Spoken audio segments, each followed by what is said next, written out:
let's come back by chanting Om 3 times. Om.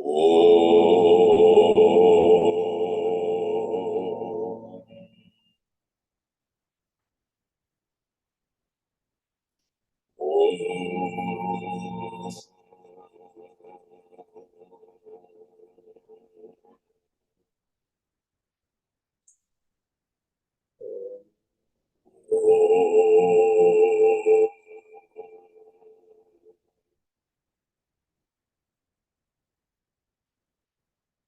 Gurur Brahma, Gurur Vishnu, Gurur Devo Maheshwaraha, Gurureva Param Brahma, Tasmai Shri Gurave Namah.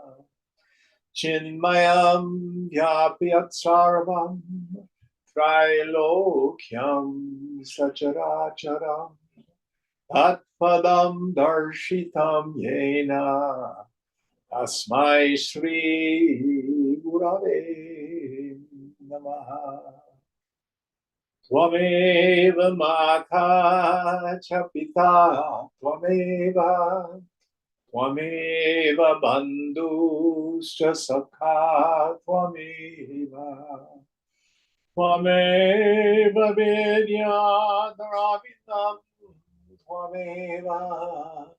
Tvameva Sarvam Mama Deva Deva Tvameva Sarvam Mama Deva Deva. Jai Guru. Om Sahana Bhavatu, Sahana Bhunaktu, Sahaviryam Karavavahai, Tejasvinavadhitamastu ma vidvishavahai.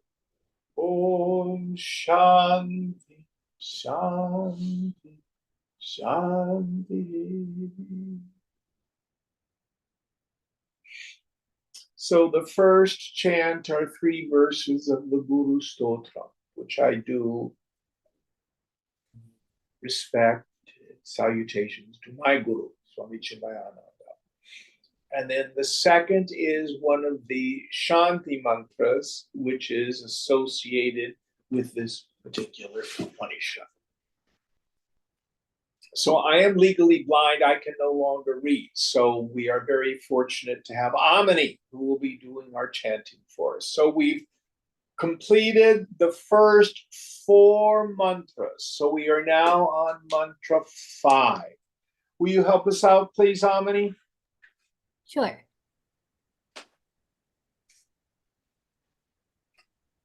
Yan manasa na manute yena hurmano matam tadeva brahmatvam vidhi nedam yadidam upasate. What one cannot feel with the mind, but because of which they say that the mind feels, know that alone as Brahman, and not this, which people do worship here. So, upasana, worship, what is its role in the journey towards self-realization? It's important. It's important that we do forms of worship, but we need to understand that they are preparatory. Now, I love to cook. Many of you know this. So, if you're going to, say, make some dal, and what you've gotten is a big, ripe tomato that you're going to put in the tadka, is that what they call it? The sauce. Anyway, if it's a ripe tomato and I have a dull knife and I go to slice the tomato, what's going to happen? It's going to squish.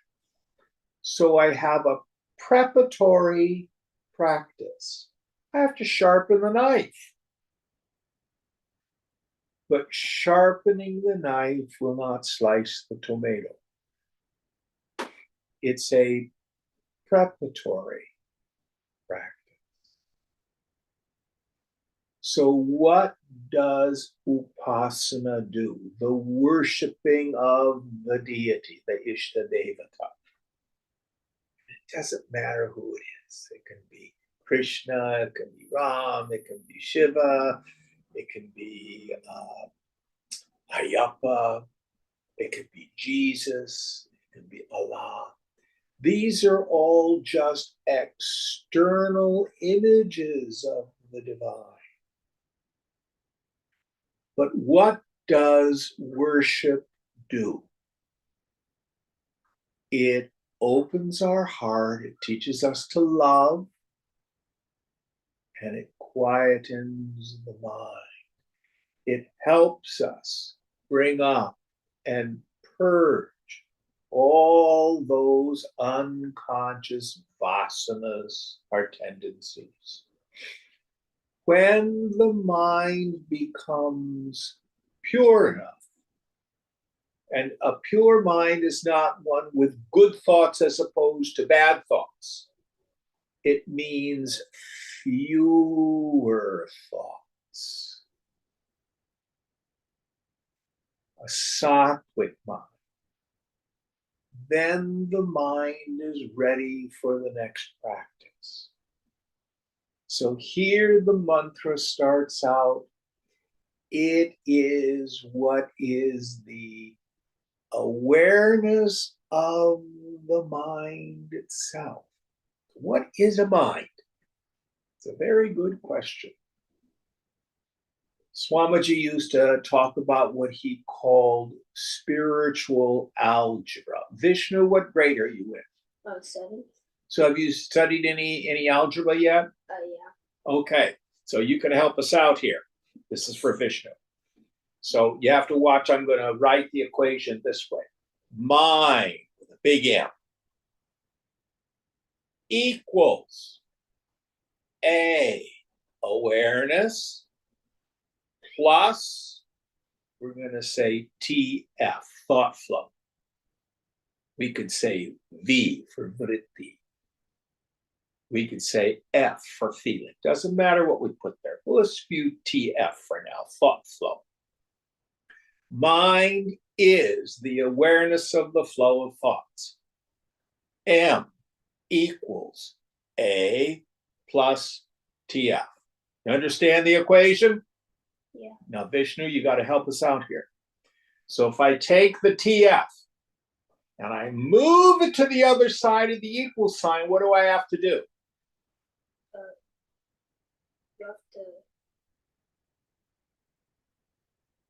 You have to take the M to the.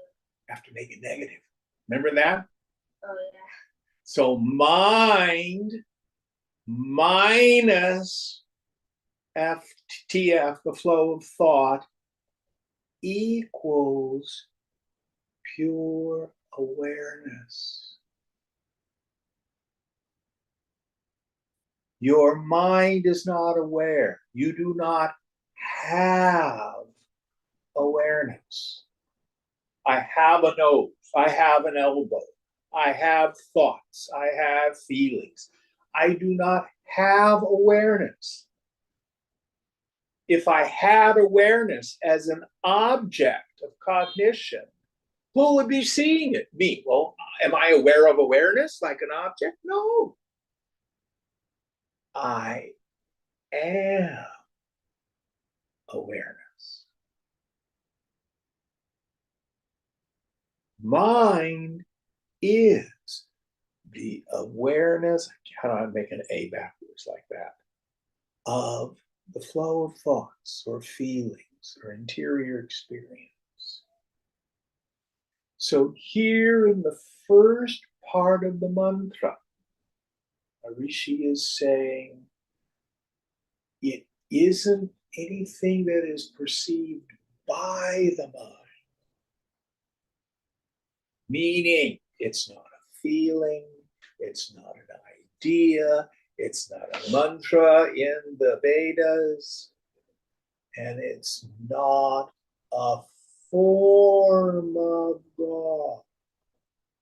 Om I worship Lord Shiva. He's my Ishta Devata. I try to visualize it. That's okay in the beginning. What the mantra says, it is not that which you worship here. Now, all of the deepest philosophy of Hinduism can be expressed in 4 statements, each one taken from one of the Vedas. First one, Prajnanam Brahma. Brahman is consciousness. Chit. Where is it? Where do I find this consciousness? Second one, I am Atma Brahma. This self is Brahman. So then the student says, oh, okay, Guruji, yourself is Brahman, I'm a worm. No. And the Guru says, Tat Tvam Asi. You are. What do you mean? I'm a miserable person. I'm having a hard time at school or at work. I'm fighting with my relatives. I don't like the politics. How could I be God? And then we go through the same process we did in our meditation. Subject, object discrimination.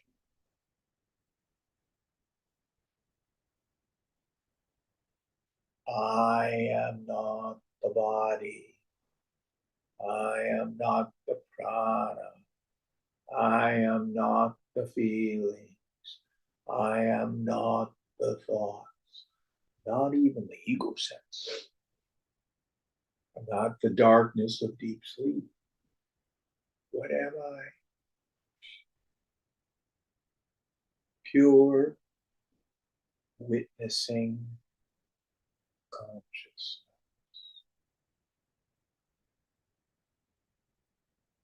Mind minus the flow of thoughts is pure awareness. Chidakasha, the space of just that pure awareness. Atma, this self is. Now, when we start to study Upanishad and we talk about the self, what doesn't work is, oh, I have my ideas about the self. You have your ideas about the self. If I think of the self as an idea out there, that will not help to free us.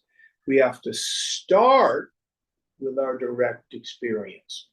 Who sees the phone? Do you see the phone? Yeah. That's yourself. You don't get another self. My problem is not the lack of experiencing the self. My problem is my misunderstanding of the self. I think myself is my body, when in fact the body is an object of awareness.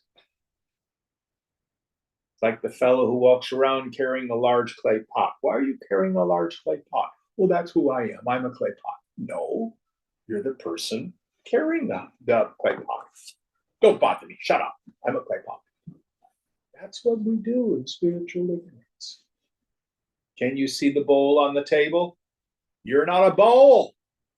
You're the one who sees the bowl. Take a deep breath.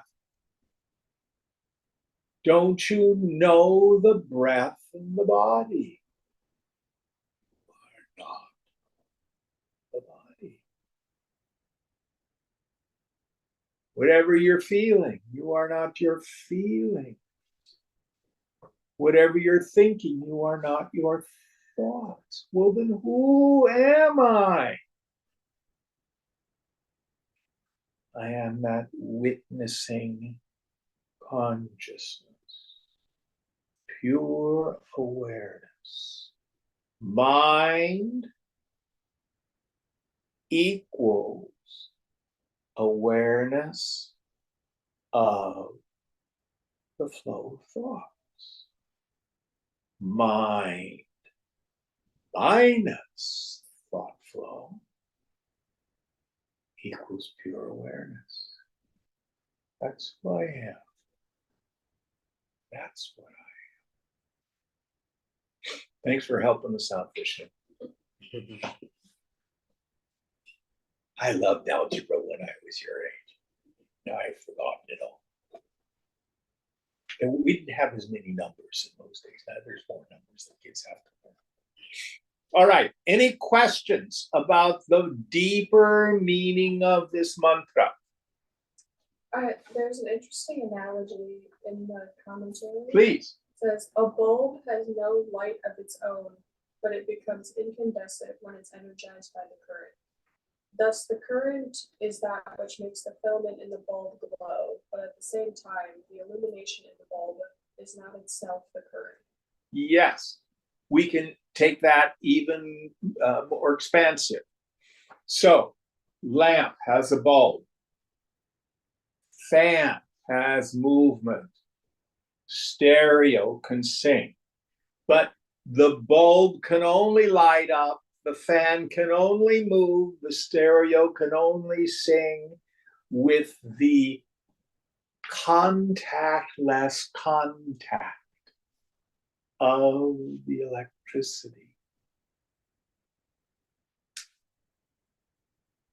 So the senses cannot perceive, the mind cannot feel, the intellect cannot think without the life principle and the awareness that illuminates it. Next mantra.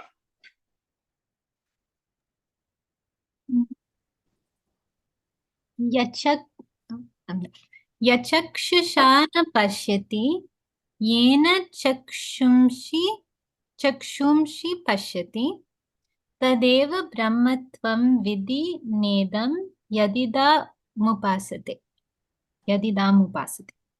What cannot be seen by the eye, but by which the eyes are able to see, know that alone as Brahman, and not this which people do worship here. So Brahman again is the word we use for this ground of being, where the whole universe takes place. It is a neuter now. Does Tamil have gender in the grammar? Yeah. Yeah. So in Sanskrit, we've got masculine, feminine, and neuter. So Brahman is a neuter noun. The noun Brahman is different than the masculine noun Brahma, masculine noun with an A ending. That's Brahma, the creator. So you've got Brahma, Vishnu, Shiva. This is what's beyond that. No gender, no qualities. So here again, this idea, Brahman, which is Sachidananda, is not something knowable by the eyes. Meaning, you're not going to be in meditation. Oh, there it is. I saw Brahman. I saw the self. Doesn't work that way. True story. So back when I was in the ashram, I did my sadhana in this crazy, wacky ashram in the Haight-Ashbury in the early 70s. So I just joined. And I'd done quite a bit of practice for about 7 years before that. I was in my 20s. I was sitting on my bed. All of a sudden, there was all this gold white light. And I was just filled with ecstasy. I was going, oh, I think I've realized the self. So I went and talked to the another one of Swamiji's students, a fellow named Ram. I said, Ram, I think I've realized the self. He goes, oh yes. He says, well, what happened? Well, I was sitting on my bed, and then I had this experience of all this gold white light, and I was bathed in ecstasy. And then he said, so when you were sitting on your bed, what were you experiencing? I was just sitting there and going into meditation. And then he said, who knew it? I did. And when you had that experience of the gold white light, who saw it? I did. And are you aware of talking to me right here now? Yeah. Who's aware of that conversation? I am. The self is the constant, eternal factor. This is a great secret. We, in fact, get nothing new. If you could gain it, you could lose it. We realize what we've always been. I just didn't know it. So what is that? By which everything is known, without which nothing can be known, beyond which there's nothing to know. This is the other meaning of Veda Anta, the end of knowledge. Can you please repeat that again? What is that by which everything is known? Can you see the lamp? Mm-hmm. Yeah. Who knows it? I know. You know. Can you hear the traffic? Yeah. Who knows it? I know. What's your profession? I'm in sales. Sales. Who knows when you've completed a sale? I know. Who knows when you lose a sale? I know it. You know it. In your head, do the problem 2 + 2. Who knows that? I know. Yeah. Now, here's an interesting point. I'm thinking of an arithmetic problem. What arithmetic problem am I thinking of? I don't know. Do you know that you do not know? Yes. See, you even illuminate ignorance. Mm. Isn't that interesting? Mm. You are always there. Or in Gita, Krishna will call it kshetra and kshetranya. There's the field, kshetra, meaning every field of experience. But who is the knower of the field in every field of experience? Kshetranya. Me, myself. Well, who are you? And in my state of spiritual ignorance, I think I'm the body, or I think I'm the body plus the personality, or I may think I'm the transmigrating soul. But the Upanishad is saying those are all objects of knowledge. They are seen. They are not the seer, the knower. Don't believe me. Look. Understand. Vedanta, the essence of yoga, is not just belief and philosophy. It's rooted in direct experience. It never asks us to believe in something that's absurd. It will set forward hypotheses, but you and I have to prove that in the laboratory of our experience. You find out what is this self that's me, and is it everywhere? Is it always the knower in every situation? Oh, I knew that I had a bad customer yesterday, but I wasn't there.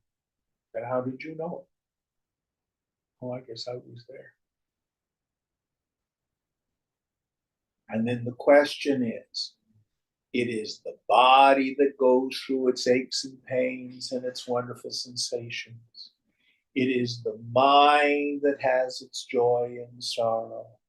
It is the intellect that has its doubt, confusion, uncertainty, etc. But I, Nirupam, without a form,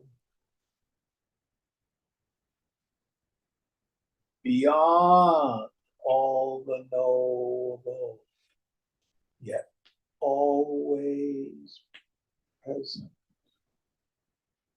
And again, I am Atma. This self is, my body is different than your body. My feelings are different than your feelings. My thoughts are different than your thoughts. The self in you is witnessing consciousness. There are 5 of you here in the room. The self in you is not like the self in Santosh or Kirsten. The self in you is the self in everyone. So one of us here in the end, shining through all these various equipments. Find out who you really. Richard, Yes. can you explain how this frees a person? Yes. So, what is my bondage? My bondage is nothing more than the deeply rooted conviction in my mind that I'm bound, meaning I'm my body. So, when the circumstances of life happen and I'm caught up in raga and dvesha, I've got to have this in order to be happy. I got to get rid of that in order to be happy. And all of this somehow affects me. When I think I'm the jiva, I have this condition called jiva bhavana, the attitude of feeling that I'm a person. And it's always a feeling of being incomplete. And what I find is when I have that shift in my identity, oh, I'm not the individual. Aham Brahmasmi, I am that Brahman. It gives me an existential freedom. Nothing's going to harm you. You lose a job, it never touches you. You get a promotion, it never touches you. Vishnu, how are you doing in school? You a good student? Yeah. Get A's all the time? Yeah. Never get a B? I have, but we're all losing. Okay. Did you become not you when you got the B? You're still you. Were you disappointed? Yeah. Did you know the disappointment? Yeah. See, you are not the disappointment. You're the knower of disappointment. You got straight A's on your last report card? Yeah. Yeah. Were you happy? Yeah. Who knew the happiness? Mhm. Yeah. Is it the same you that knows the happiness and the disappointment? Yes. Now, see if you can have this introversion, this reversal of the mind's eye, your attentive faculty. See if you, in fact, are touched or changed by good grades, bad grades. By the way, I think getting a B is not bad. I was a B plus student. Smarter than I am. Or work harder. It's probably more like it. But none of it touches the self. I tell you, even death is completely safe. So you go to the beauty parlor or the barber shop and they cut your hair. Right now, I'm attached to my hair. It's mine. But when I go to the barber shop, snip, snip, snip, snip, snip, snip, hair falls to the ground. I'm not on the ground going, oh, I've been cut off. Oh my God, it's gotten so white. I tell you, when the body falls away, it doesn't touch or change you at all.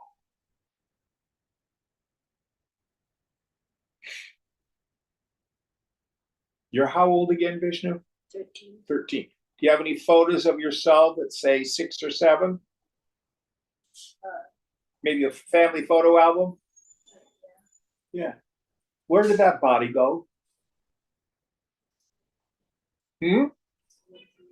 Can't hear you. It's with me. I don't know where it went. But it's not the body you got now, is it? You're growing. Have you ceased to exist because that body of the 6 or 7-year-old died? No. Those of us who are adults. How many times, how frequently has the body changed?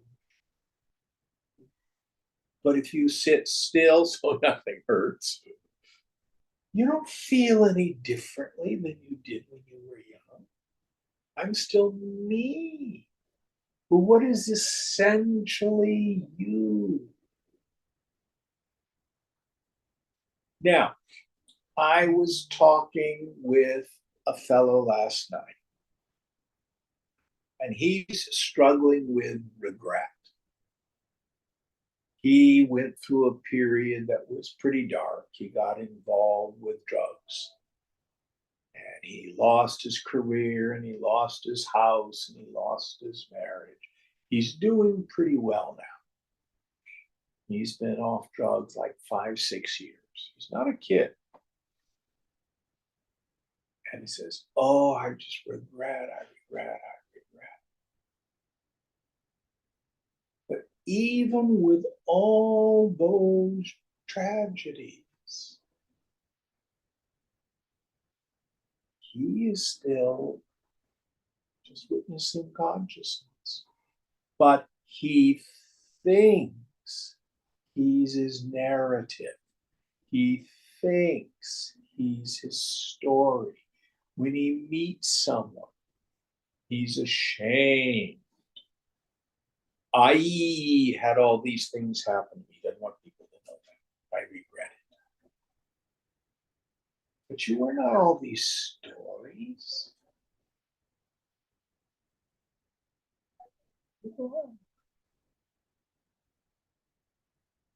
The other thing that liberates us is we find out where happiness is. We haven't gotten into this too deeply in this Upanishad yet.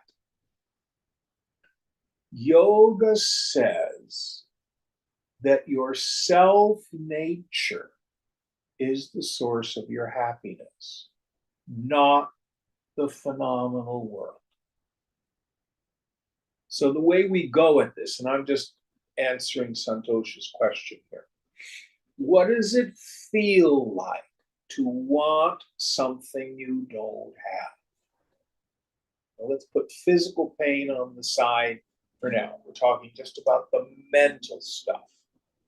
Yoga says there's no other suffering than wanting something you don't have, or the flip side, I want to be rid of something I don't like. Can you find any other kind of suffering?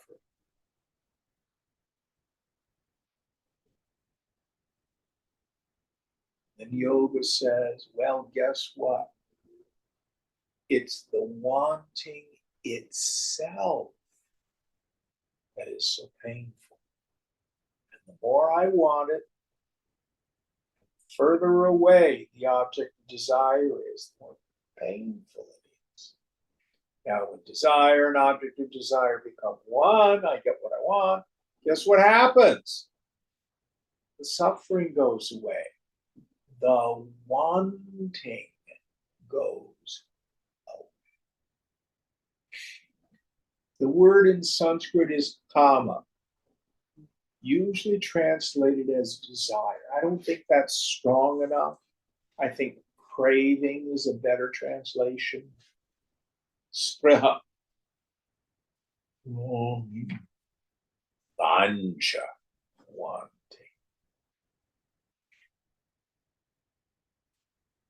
Now, what yoga says is actually, if we learn to let go of our attachment to the world, something we don't enjoy, we're just not attached, the mind can easily come home and rest in the self. And that's what we've wanted all the time anyway. I've just used the phenomenal world to induce that mind state free from longing. And unfortunately, when I take the world as the source of my pleasure, that little taste of happiness is so temporary. That's part of my bondage. Did that answer your question? Mhm. All right. Any questions about this whole phenomenon of our delusion as to what happiness is, where it is? The Western world is completely opposite. The Western world says one with the most toys wins. And all I say is look to your direct experience. How's that working out for you? I like to say there's 95 cents worth of work for a nickel's worth of happiness. Doesn't mean we don't work in the world. We're duty. We have our ambitions, our dreams, but we're not attached to it. All right. Next mantra.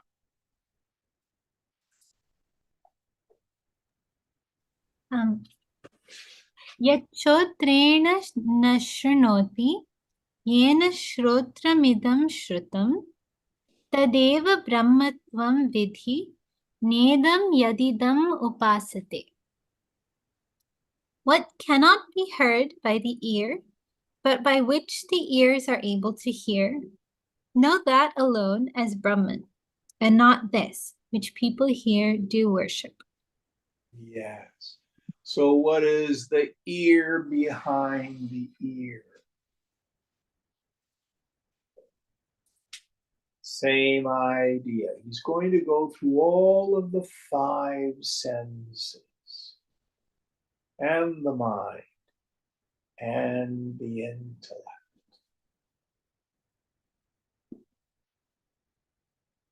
Oh, Oh, the sacred mantra. Are mantras sacred? Yes. Do they have a vibrational quality that's healing and transforming? Yes. But the mantras are not reality. Who is the hearer of the mantra? What is it that illumines the sense of hearing?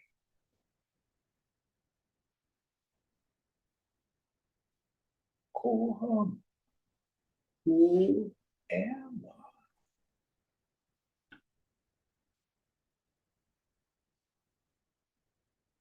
That is Brahman.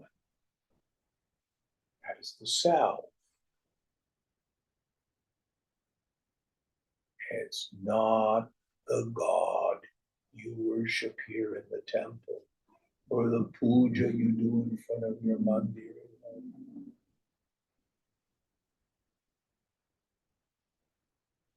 And again, I'm not saying that the Upanishad says to give up doing puja.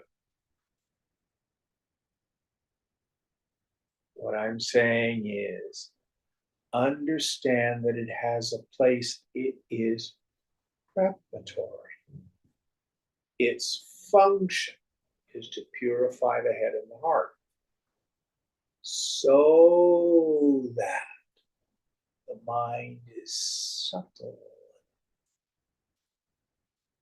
to practice this self in. Yes, question. Yeah.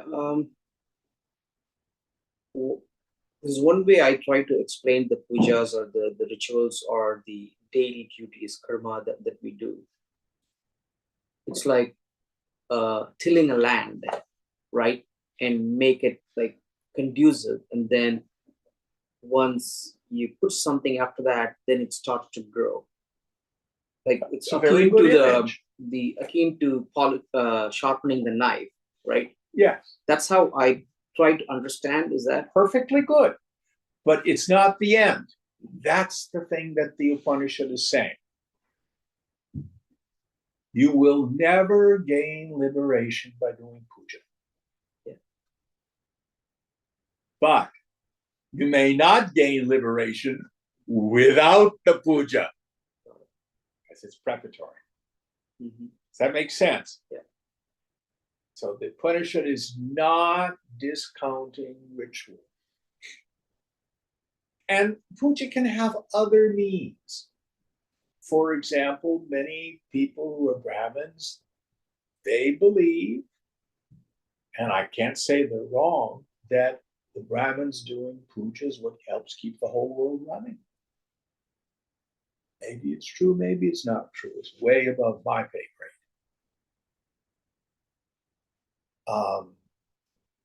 We do puja to propitiate the deities to get what we want. So if you're in sales and you have a customer who's opening up a new business, what kind of product do you sell? I'm into money movement solutions. I to send and receive money quickly. Oh God, so I work for Visa. This is way beyond my understanding. Let's say there's a shop owner. Yeah.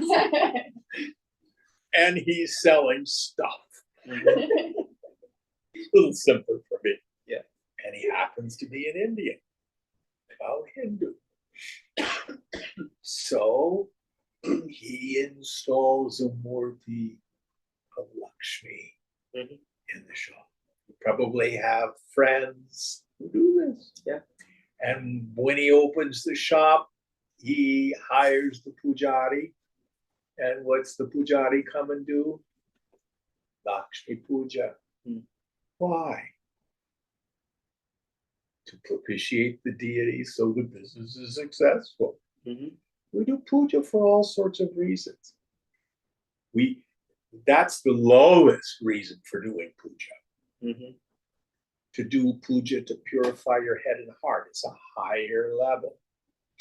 The level that's the highest level is just because of my love of the God. Mm. All of it is still the tilling of the soil. So, what is the seed that we're planting that will sprout as moksha? Viveka Vairagyacha. Viveka means discrimination. To use your metaphor of tilling the soil, the root is vichati, which means to winnow, to separate the wheat from the chaff for farming. Brahma Satyam Jagamidye Yete Rupa Vinishchayaha Soyam Nitya Anitya Vastu Viveka Samudarita. A firm conviction in the intellect that Brahman alone is real. Phenomenal world is nitya, unreal, illusory, is known as discrimination between the real and the empty. That statement, scriptural statement, if it's in the world of name and form, jagam mithya, the body, the mind, the intellect, feelings, thoughts, all the objects are anitya, non-eternal, ephemeral. They have no bliss to them. They're essentially neutral. They're shunyata. What's real? Brahma Satyam. That means the self. And then what do we do about it? Vairagya. The root is raga, which is passion. You know, like do you people enjoy Indian music? Mm-hmm. Yes. So what's a raga? The tune. Yeah.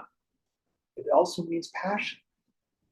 See, not a negative thing. But V is the prefix here, which is a superlative. We want to take our passion to a higher level, although we usually translate it as renunciation, dispassion, detachment. When we look at the word, it's much richer. It's much richer. So Shankara defines vairagya, that desire. We don't achieve it overnight. To give up attachment, sangraha, to all experiences gained through the senses. Now, what do we mean by this? You can go out to Ocean Beach here in San Francisco and watch a beautiful sunset. Where do you folks live? San Mateo, Foster City. Okay, so you've seen the sunset. Yeah, probably beautiful there. Can you possess a sunset? Possess? No. Possess it? No. Can you say, "Oh, sun, I love you. Don't set tonight. We want to watch you set." No. Yeah. You have no control. 10, 20 minutes. Oh, the colors and the clouds, this to the evening. But then it's gone. So we can enjoy without attachment. This is not about being aragya. Where's my little rock? This is a rock. It is aragya. It has no feelings. You're a stupid rock. It doesn't care. You're the best rock in the world. It doesn't care. It has no feelings. Not like you and me. Are we not trying to be a rock? No, we're not trying to be a rock.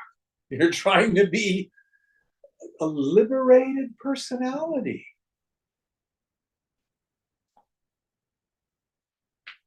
which means we enjoy a higher reality.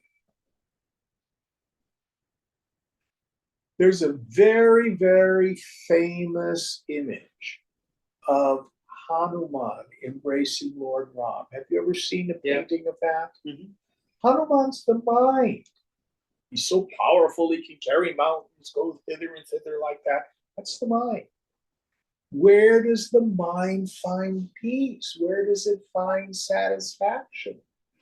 In the embrace of the self. That's wrong. Vairagya, that desire to give up attachment to all experiences gained through the senses and to give up attachment to any idea or form of self, starting from the body up to including Brahma, the creator, meaning I'm an important person. All personal sense of self. We use the viveka in order to practice the vairagya. I am not the body. Go on, who am I? Oh, I am that awareness. Let it go. He hurt my feelings. To whom did this occur? To me. Go on, who am I? Oh, I'm that witnessing consciousness. What got hurt? Just my mind's stupid reactivity.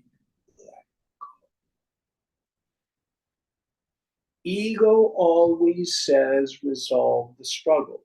You hurt my feelings, so I think I'll just punish him, or I won't speak to you. That's all just trying to defend, protect, secure ego, which is always identified with the body.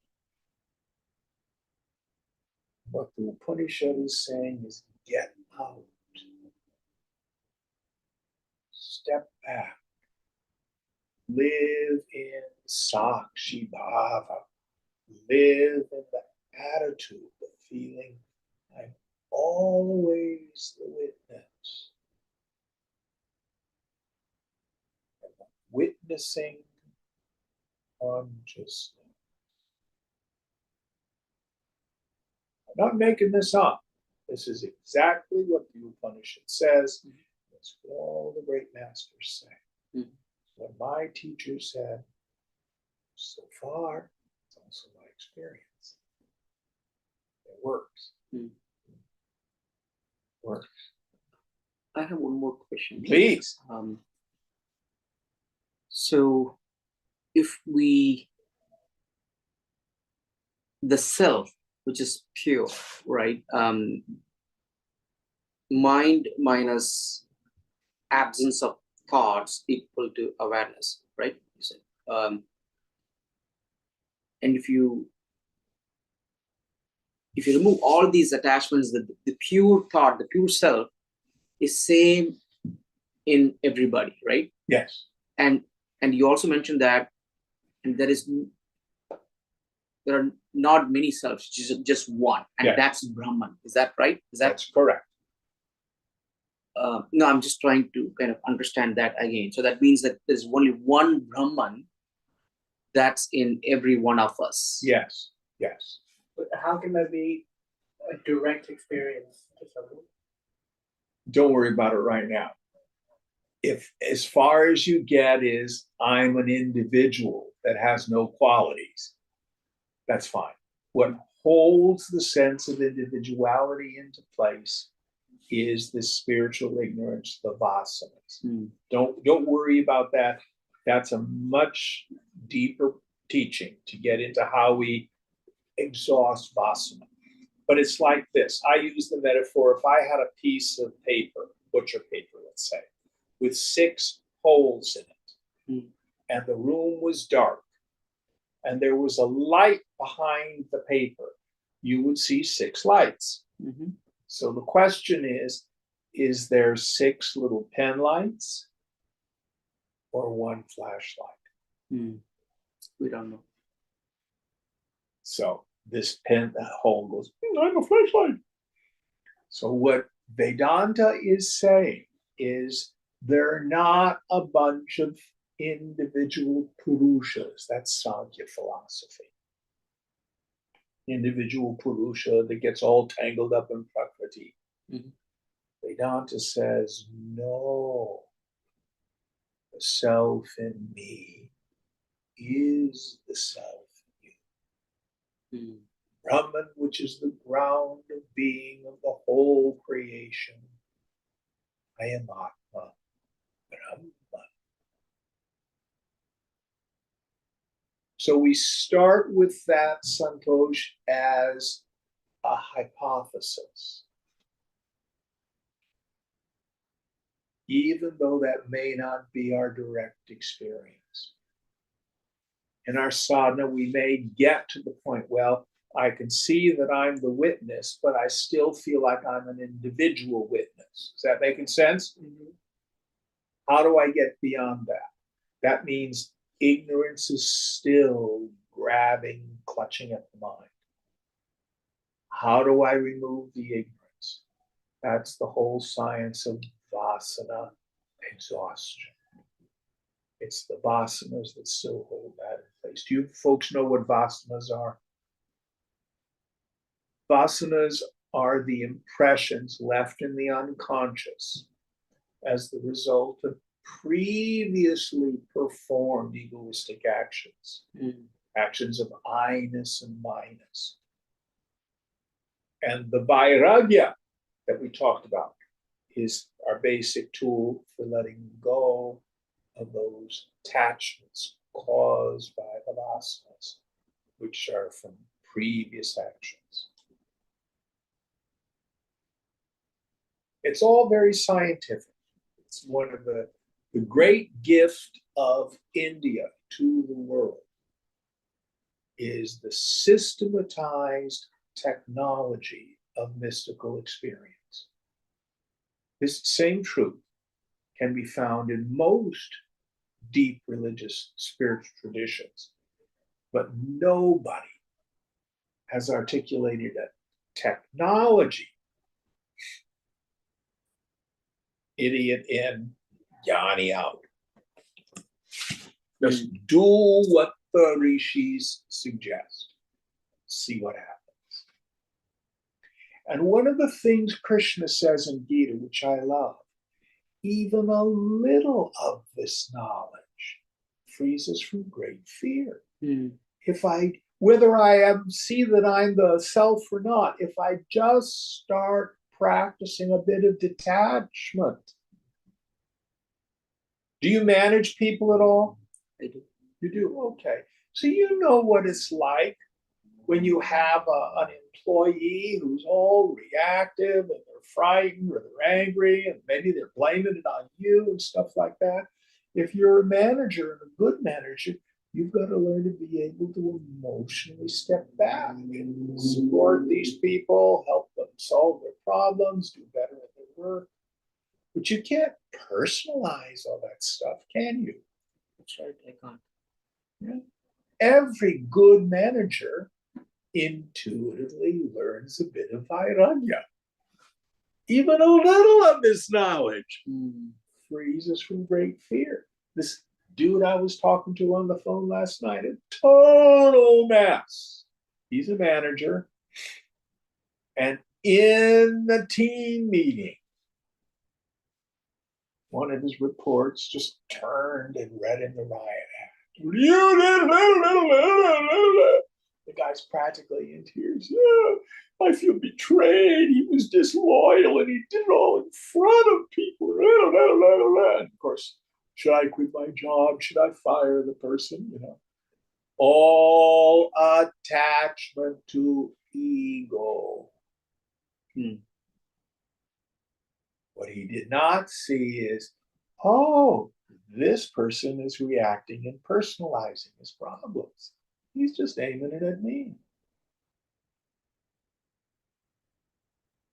Don't shut him down. Don't make him wrong. Don't beat him up. He needs support. Don't take it personally.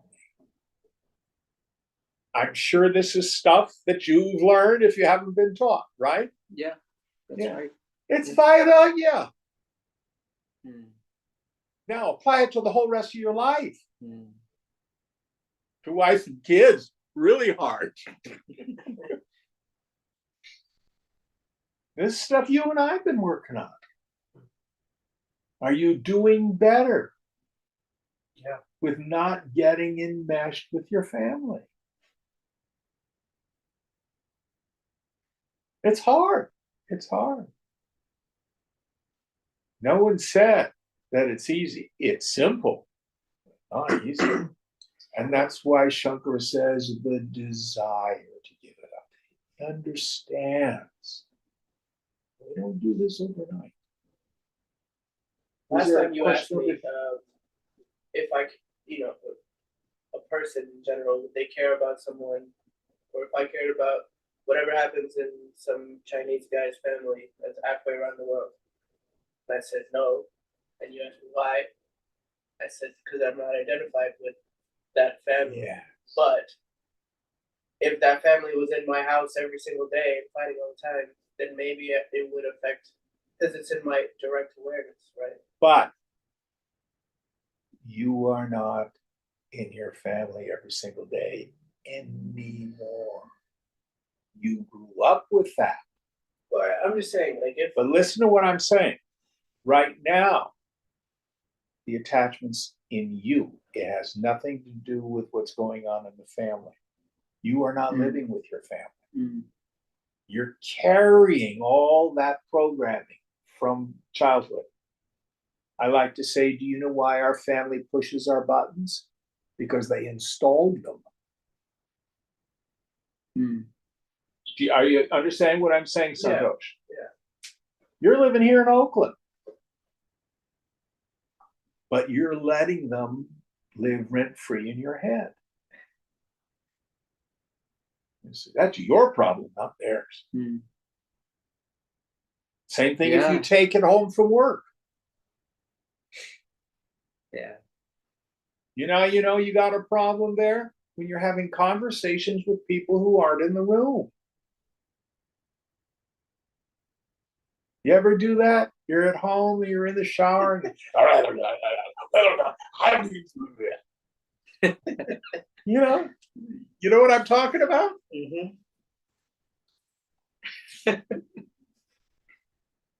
That's awesome. How's the grudge? Like a person holding a grudge. You holding the grudge against somebody else, or they hold the grudge against you? Let's say I hold a grudge against somebody else. Okay. Let's talk about what a resentment is. The Latin is re sentire. Sentire means to feel. Re means again. Means I feel it again and again. So, it is a spiritual axiom that if I am disturbed, no matter the cause, I'm the one with the klesha. That's the word we use in yoga. Klesha means an affliction. I'm the one with the dosha. Dosha means a defect, a dis-ease. So the first step is we have to identify where the problem is. Ego always says, how could they have done that to me? I'm a victim. Now, I'm not saying that the world and its people are oftentimes quite wrong. They are. People do terrible things. But if that's as far as we ever get, we're never free. Does that make sense? Yeah. So I have to understand that if I'm disturbed, no matter the cause, I'm the one with the problem.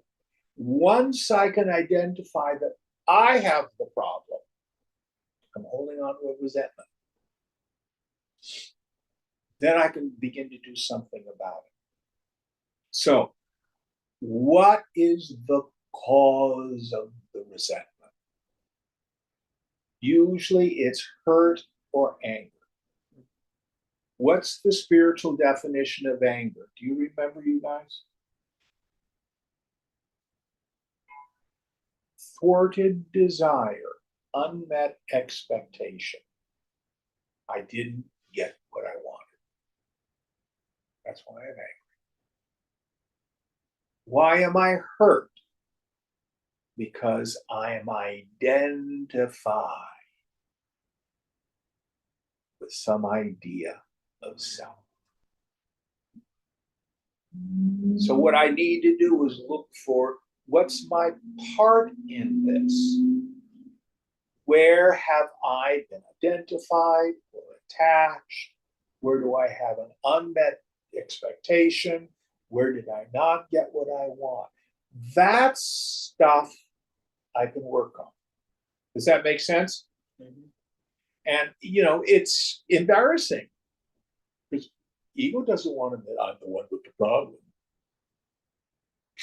Now, let me give you another practice. How are we doing on time? I've got a couple minutes. Did you ever see the movie Gandhi? I did. Okay. Remember when he's fasting because of the conflict between Muslim and Hindu? Yes. And the fellow comes and he says he's in hell Mhm. because he killed Muslim children and stuff like that. Mhm. And Gandhiji says, I know how to get you out of hell. Mhm. And he says, find a young Muslim boy whose parents have been killed, raise him as your own, raise him as a Muslim. Mhm. So, a place to start. Pray every day for the person you're angry at. Mhm. Ask, what's your Ishta Devata? Krishna, Vishnu. Who do you pray to? I pray Muruga. Muruga is Okay. my- yeah. So you pray that the God grant this person every blessing you would. Well, I don't feel it. I don't believe it. You start by just saying the words. Do it every day for 30 days. Do it as an experiment. Come back and report to me. When you say start by saying the words, what words you're meaning? Okay, Joe X, I want the Lord to give you a happy, blessed life. I forgive you, and I know you forgive me. I want you to be happy. I want you to have all the success in life. I let it go and I let God. Yeah, the words are your own.